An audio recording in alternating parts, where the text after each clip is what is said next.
पिलामाने चलो एबे आमे पढ़िबा जीव विज्ञान दशम श्रेणी प्रथम विषय पोषण न्यूट्रिशन।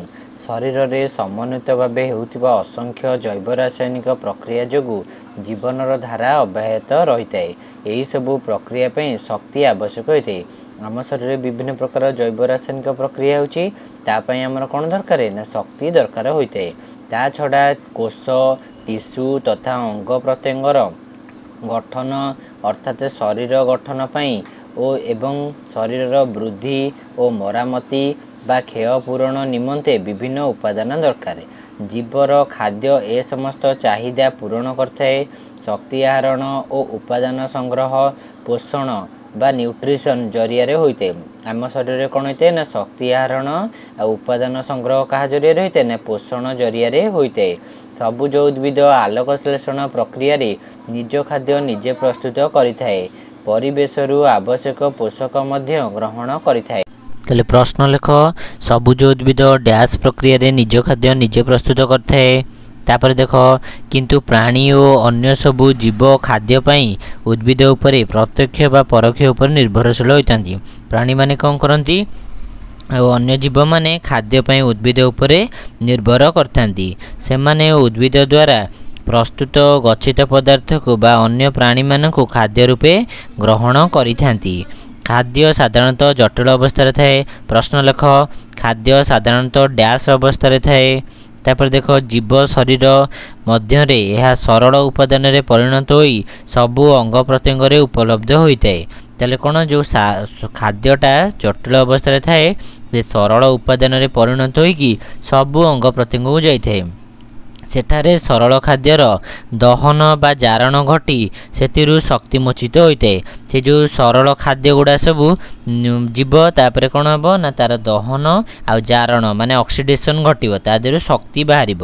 शक्तिमोचन एक तथाकथित ध्वंसात्मक प्रक्रिया। प्रश्न लेख डैश एक तथाकथित ध्वंसात्मक प्रक्रिया बा एमिति प्रश्न लिखिपर शक्तिमोचन एक डैश प्रक्रिया।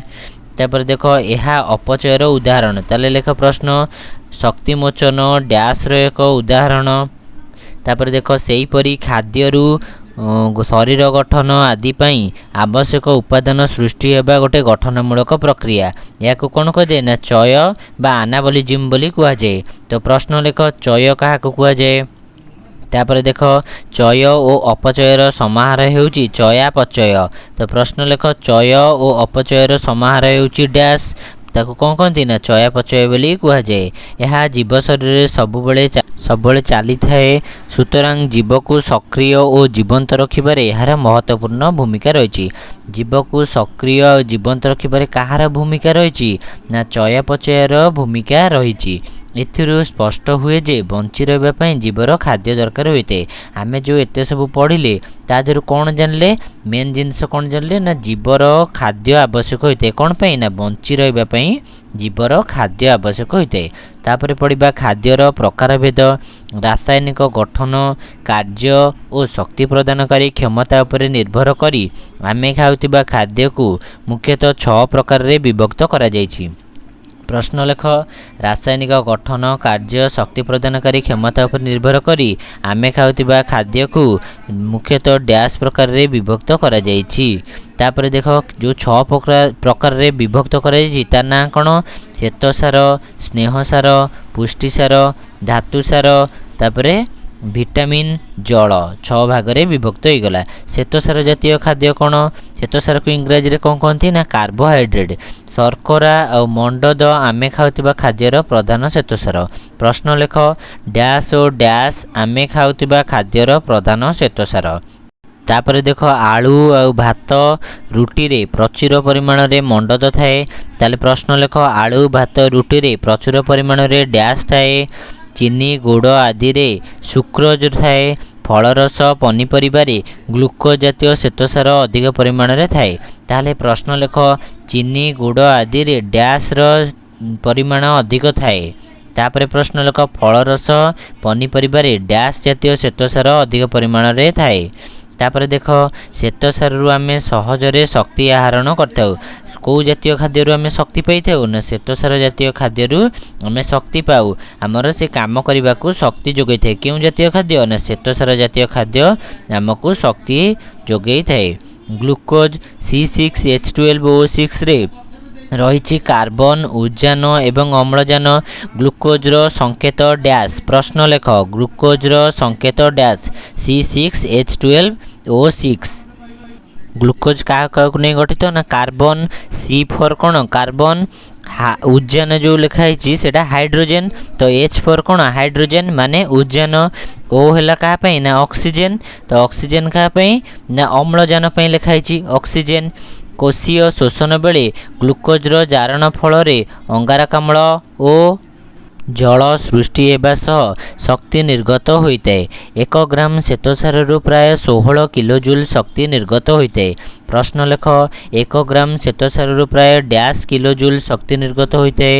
ଆଉ ଗୋଟେ ମଧ୍ୟ ପ୍ରଶ୍ନ ହେବ 2 ଗ୍ରାମ ଶ୍ଵେତସାରରୁ ପ୍ରାୟ ଡ୍ୟାସ୍ କିଲୋଜୁଲ ଶକ୍ତି ନିର୍ଗତ ହୋଇଥାଏ। ତାହେଲେ ଆମେ ଯାହା ପଢ଼ିଲେ ଶ୍ଵେତସାର ବିଷୟରେ ତାକୁ ନିଜେ ନିଜେ ସର୍ଟ ନୋଟ୍ ମଧ୍ୟ ଲେଖିପାରିବ। ତାପରେ ପଢ଼ିବା ପୁଷ୍ଟିସାର ବା ପୁଷ୍ଟିସାରକୁ ଇଂରାଜୀରେ କ'ଣ କହନ୍ତି ପ୍ରୋଟିନ୍ କହନ୍ତି। ମୁଖ୍ୟତଃ ମାଛ, ମାଂସ, ଅଣ୍ଡାର ଧଳା ଅଂଶ, ଛେନା, କ୍ଷୀର ପରି ପ୍ରାଣୀଜ ଦ୍ରବ୍ୟ ଓ ଡାଲି ଜାତୀୟ ଶସ୍ୟ, ସୋୟାବିନ୍ ଆଦିରୁ ଆମେ ପୁଷ୍ଟିସାର ବା ପ୍ରୋଟିନ୍ ପାଇଥାଉ। ପ୍ରଶ୍ନ ଲେଖ ଅଣ୍ଡାର ଧଳା ଅଂଶରେ ଡ୍ୟାସ୍ ଥାଏ। କ'ଣ ଲେଖିବ ନା ପୁଷ୍ଟିସାର ଥାଏ। ତାପରେ ଦେଖ ଶରୀରର ବୃଦ୍ଧି ଏବଂ ନୂତନ କୋଷ ଓ ତନ୍ତୁ ଗଠନ ପାଇଁ ପୁଷ୍ଟିସାର ଖାଦ୍ୟ ଏକାନ୍ତ ଆବଶ୍ୟକ। ପ୍ରଶ୍ନ ଲେଖ ଶରୀରର ବୃଦ୍ଧି, ନୂତନ କୋଷ, ତନ୍ତୁ ଗଠନ ପାଇଁ ଡ୍ୟାସ୍ ଖାଦ୍ୟ ଏକାନ୍ତ ଆବଶ୍ୟକ। ତାପରେ ଦେଖ ଏମିନୋ ଅମ୍ଳ ବା ଏମିନୋ ଏସିଡ୍ର ଶୃଙ୍ଖଳ ଦ୍ୱାରା ପ୍ରୋଟିନ୍ ଗଠିତ। ତ ପ୍ରଶ୍ନ ଲେଖ ଏମିନୋ ଅମ୍ଳର ଶୃଙ୍ଖଳ ଦ୍ୱାରା ଡ୍ୟାସ୍ ଗଠିତ ବା ଲେଖ ଡ୍ୟାସ୍ର ଶୃଙ୍ଖଳ ଦ୍ୱାରା ପ୍ରୋଟିନ୍ ଗଠିତ। ତେଣୁ ପରିପାକ ହେଲେ ଏହା ଏମିନୋ ଅମ୍ଳରେ ପରିଣତ ହୋଇ ବିଭିନ୍ନ କୋଷ ନିକଟରେ ପହଞ୍ଚିଥାଏ। ଯେତେବେଳେ ପରିପାକ କ୍ରିୟା ଆମର ହେଇଯିବ ସେତେବେଳେ କ'ଣ ହେବ ଏମିନୋ ଅମ୍ଳରେ ପରିଣତ ହୋଇକି ଆମର ସବୁ ବିଭିନ୍ନ କୋଷ ନିକଟରେ ପୁଷ୍ଟିସାର ଯାଇକି ପହଞ୍ଚିବ। ତାପରେ ଦେଖିବା ଶ୍ଵେତସାର ବା ଫ୍ୟାଟ୍ ବା ଲିପିଡ୍ ବି ତାକୁ କହିଥାଉ। ବେସିକାଲି ଲିପିଡ୍ ମଧ୍ୟ କୁହାଯାଏ। ମାଂସ, କ୍ଷୀର, ଛେନା, ଲହୁଣୀ, ଅଣ୍ଡାର ହଳଦିଆ ଅଂଶ ଓ ତେଲ, ଘିଅରେ ସ୍ନେହସାର, ଚର୍ବି ବା ଲିପିଡ୍ ଜାତୀୟ ଖାଦ୍ୟ ଥାଏ। ତାହେଲେ ପ୍ରଶ୍ନ ଲେଖ ଅଣ୍ଡାର ହଳଦିଆ ଅଂଶରେ ଡ୍ୟାସ୍ ଜାତୀୟ ଖାଦ୍ୟ ଥାଏ। ତାପରେ ଦେଖ କୋଷ ଝିଲ୍ଲି ତିଆରିରେ ଲିପିଡ୍ର ପ୍ରମୁଖ ଭୂମିକା ରହିଛି। ପ୍ରଶ୍ନ ଲେଖ କୋଷ ଝିଲ୍ଲି ତିଆରିରେ ଡ୍ୟାସ୍ର ପ୍ରମୁଖ ଭୂମିକା ରହିଛି। ଆଉ ଗୋଟେ ମଧ୍ୟ ପ୍ରଶ୍ନ ହେବ ଡ୍ୟାସ୍ ତିଆରିରେ ଲିପିଡ୍ର ପ୍ରମୁଖ ଭୂମିକା ରହିଛି। ତାପରେ ଦେଖ ଶରୀରରେ ସ୍ନେହସାର ଚର୍ବି ଭାବରେ ସଞ୍ଚିତ ହୋଇ ରହେ। ପ୍ରଶ୍ନ ଲେଖ ଶରୀରରେ ଡ୍ୟାସ୍ ଚର୍ବି ଭାବରେ ସଞ୍ଚିତ ହୋଇ ରହେ। ତାପରେ ଦେଖ ଆବଶ୍ୟକ ତଳେ କୋଷୀୟ ଶୋଷଣ ଦ୍ୱାରା ଏହାର ଜାରଣ ହୁଏ। କାହାର ନା ଯେଉଁ ଚର୍ବି ଆକାରରେ ସ୍ନେହସାରଟା ସଞ୍ଚିତ ହୋଇକି ରହେ ସେ ଆବଶ୍ୟକ ତଳେ କୋଷୀୟ ଶୋଷଣ ହେଲେ ତା'ର ଜାରଣ ହୁଏ ଓ ଏହା ଶରୀରକୁ ଶକ୍ତି ଯୋଗାଇଥାଏ। ଚର୍ମ ତଳେ ଚର୍ବିର ଏକ ଆସ୍ତରଣ ରହିଥାଏ। ତାପ ଅପରିବାହୀ ହୋଇଥିବାରୁ ଚର୍ବି ଶରୀରକୁ ଉଷୁମ ରଖିବାରେ ସାହାଯ୍ୟ କରେ। ତ ଲେଖ ପ୍ରଶ୍ନ ତାପ ଅପରିବାହୀ ହୋଇଥିବାରୁ ଡ୍ୟାସ୍ ଶରୀରକୁ ଉଷୁମ ରଖିବାରେ ସାହାଯ୍ୟ କରେ। କାହିଁକି ଉଷୁମ ରହିଥାଏ ଦେଖିଥିବ ଖରାଦିନେ ମୋଟା ଲୋକମାନଙ୍କୁ ବହୁତ ଗରମ ଲାଗେ। କାହିଁକି ନା ତାଙ୍କର ବହୁତ ଚର୍ବି ହୋଇଯାଇଥାଏ। ସେଥିପାଇଁ କ'ଣ ରଖେ ନା ସେ ଶରୀରକୁ ଉଷୁମ ରଖେ। ଉଷୁମ ରଖିଲେ ବହୁତ ଗରମ ଲାଗେ। ସେଥିପାଇଁ ତାଙ୍କର ବହୁତ ପରିମାଣରେ ଝାଳ ବାହାରିଥାଏ। ତାପରେ ଦେଖ ଧାତୁସାର। ଧାତୁସାର କ'ଣ ମିନେରାଲ୍। ଶରୀର ଗଠନ ପାଇଁ ବିଭିନ୍ନ ଧରଣର ଧାତୁସାର ଯଥା ଲୌହ, calcium, iodine, phosphorus, sodium, potassium ଆଦି ଆବଶ୍ୟକ ହୋଇଥାଏ। ଆମର ଯେଉଁ ଶରୀର ସବୁ ଗଠନ ହୁଏ ତା ପାଇଁ ବିଭିନ୍ନ ପ୍ରକାର ଧାତୁସାର ଦରକାର ହୁଏ। ଯେମିତିକି ଲୌହ, କ୍ୟାଲସିୟମ୍, ଫସ୍ଫରସ୍, ପୋଟାସିୟମ୍ ଏମିତି ସବୁ ଦରକାର ହୋଇଥାଏ। ଶରୀରରେ ହାଡ଼ ଓ ଦାନ୍ତ ଗଠନ ପାଇଁ କ୍ୟାଲସିୟମ୍ ଦରକାର ଓ ଲୋହିତ ରକ୍ତ କଣିକାରେ ଥିବା ହିମୋଗ୍ଲୋବିନ୍ର ଗଠନ ପାଇଁ ଲୌହ ଆବଶ୍ୟକ ହୋଇଥାଏ। ପ୍ରଶ୍ନ ଲେଖ ଶରୀରରେ ଦାନ୍ତ ହାଡ଼ର ଗଠନ ପାଇଁ ଡ୍ୟାସ୍ ଦରକାର ହୋଇଥାଏ। ଆଉ ଗୋଟେ ପ୍ରଶ୍ନ ଲେଖ ଲୋହିତ ରକ୍ତ କଣିକାରେ ଥିବା ହିମୋଗ୍ଲୋବିନ୍ର ଗଠନ ପାଇଁ ଡ୍ୟାସ୍ ଆବଶ୍ୟକ ହୋଇଥାଏ। ଏହାଛଡ଼ା ଶରୀରର ଆୟନ ସନ୍ତୁଳନ ରକ୍ଷା କରିବାରେ ଧାତୁସାରର ମଧ୍ୟ ପ୍ରମୁଖ ଭୂମିକା ରହିଛି। ତ ପ୍ରଶ୍ନ ଲେଖ ଆୟନ ସନ୍ତୁଳନ ରକ୍ଷା କରିବାରେ ଡ୍ୟାସ୍ର ପ୍ରମୁଖ ଭୂମିକା ରହିଛି। କାହାର ନା ଧାତୁସାରର ପ୍ରମୁଖ ଭୂମିକା ରହିଛି। ତାପରେ ଦେଖ ଭିଟାମିନ୍। କୋଷରେ ବିଭିନ୍ନ ପ୍ରକାର ରାସାୟନିକ ପ୍ରକ୍ରିୟା ଏନ୍ଜାଇମ୍ ସାହାଯ୍ୟରେ ହୋଇଥାଏ। ତାହେଲେ ପ୍ରଶ୍ନ ଲେଖ, କୋଷରେ ବିଭିନ୍ନ ପ୍ରକାର ରାସାୟନିକ ପ୍ରକ୍ରିୟା ଡ୍ୟାସ୍ ସାହାଯ୍ୟରେ ହୋଇଥାଏ।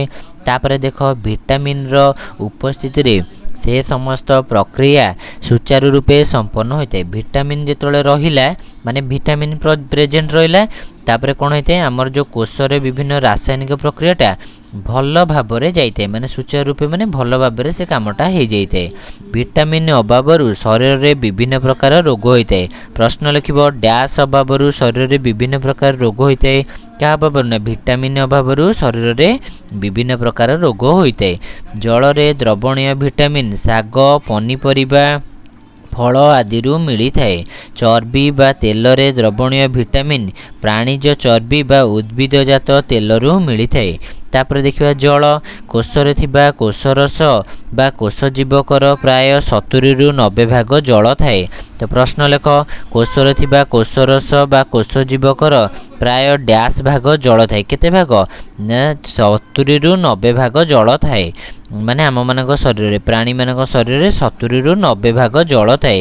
କୋଷର ସ୍ଥିତି ଓ ଏଥିରେ ହେଉଥିବା ବିଭିନ୍ନ ପ୍ରକ୍ରିୟା ପାଇଁ ଜଳ ଅତ୍ୟନ୍ତ ଆବଶ୍ୟକ ହୋଇଥାଏ। ଆମର ଯେଉଁ କୋଷର ସ୍ଥିତି ଆଉ ତା ଭିତରେ ଯେଉଁ ସବୁ ପ୍ରକ୍ରିୟା ହୋଇଥାଏ ତା ପାଇଁ କ'ଣ ଦରକାର? ନା ଜଳ ଆବଶ୍ୟକ ହୋଇଥାଏ। ଝାଳ, ପରିସ୍ରା, ନିଶ୍ୱାସରେ ଶରୀରରୁ ଜଳକ୍ଷୟ ହୋଇଯାଇଥାଏ। ତାହାର ଭରଣ ପାଇଁ ପ୍ରତିଦିନ ପ୍ରାୟ 3ରୁ 4 ଲିଟର ପାଣି ପିଇବା ଆବଶ୍ୟକ। ଆମେ ଝାଳ ବୋହିଲା ଆମ ଦେହରୁ ବା ପରିସ୍ରା କରିବାକୁ ଯାଉଛେ, ନିଶ୍ୱାସ ପ୍ରଶ୍ୱାସ ହାଇ ମାରୁଛେ, ତା ଦ୍ୱାରା କ'ଣ ହୋଇଥାଏ? ଆମ ଶରୀରରୁ ପାଣି କ୍ଷୟ ହୋଇଥାଏ। ତା ଦ୍ୱାରା ଭରଣ ପାଇଁ ଆମକୁ କେତେ ଲିଟର ପାଣି ପିଇବା? 3ରୁ 4 ଲିଟର ପାଣି ପିଇବା ଆବଶ୍ୟକ। ତାହେଲେ ପ୍ରଶ୍ନ ଲେଖ, ଦିନକୁ ଡ୍ୟାସ୍ ଲିଟର ପାଣି ପିଇବା ଆବଶ୍ୟକ।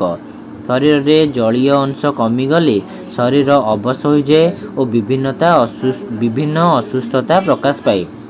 ଯଦି ଶରୀରରେ ଜଳୀୟ ଅଂଶ କମିଗଲା ତାହେଲେ ଆମେ କ'ଣ କରିବା? ନା ଆମ ଦେହ ଖରାପ ହେବ, ଆମର ବିଭିନ୍ନ ପ୍ରକାର ରୋଗ ହେବ। ତେଣୁ ମେଡ଼ିକାଲ ଗଲେ ଡାକ୍ତରମାନେ ଆଗ କ'ଣ କହନ୍ତି? କହିବେ ପାଣି ସଫିସିଏଣ୍ଟ ପିଇବା ପାଇଁ କୁହନ୍ତି। ତ ପିଲାମାନେ ପ୍ରଶ୍ନ ଆଉ ଗୋଟେ ଲେଖ ଲଙ୍ଗ୍ ଟାଇପ୍ଟେ। ଖାଦ୍ୟକୁ କେତେ ଭାଗରେ ବିଭକ୍ତ କରାଯାଇଛି ଓ କ'ଣ କ'ଣ ତା ବିଷୟରେ ବର୍ଣ୍ଣନା କର। ଏଇଟା ଗୋଟେ ଲଙ୍ଗ୍ ଟାଇପ୍ଟେ, ତାର ହେଉଛି 5 ମାର୍କ। ତାକୁ କ'ଣ ଲେଖିବ? ନା 6 ଭାଗରେ ବିଭକ୍ତ କରାଯାଇଛି। ଶ୍ଵେତସାର, ପୁଷ୍ଟିସାର, ସ୍ନେହସାର, ଧାତୁସାର, ଭିଟାମିନ୍, ଜଳ, ତା ବିଷୟରେ ସବୁଥିରୁ ଟିକେ ଟିକେ ବର୍ଣ୍ଣନା କରି ଲେଖିବ। ତାହେଲେ ତୁମେ 5 ମାର୍କ ପାଇବ। ଯଦି ତୁମମାନଙ୍କୁ ଏ ସେସନ୍ଟି ଭଲ ଲାଗୁଛି, ଲାଇକ୍, ସେୟାର ଆଉ ସବସ୍କ୍ରାଇବ୍ କରିବ। ତଳେ ମଧ୍ୟ କମେଣ୍ଟ ଦେବ। ସବସ୍କ୍ରାଇବ୍ କରିକି ଅଲ୍ ନୋଟିଫିକେସନ୍କୁ ଅନ୍ କରିବ। ଯେତେବେଳେ ଆମେମାନେ ଭିଡ଼ିଓ ଅପଲୋଡ଼ କରିବୁ ତାହେଲେ ସର୍ବପ୍ରଥମେ ତୁମେମାନେ ନୋଟିଫିକେସନ୍ ପାଇପାରିବ। Thank you.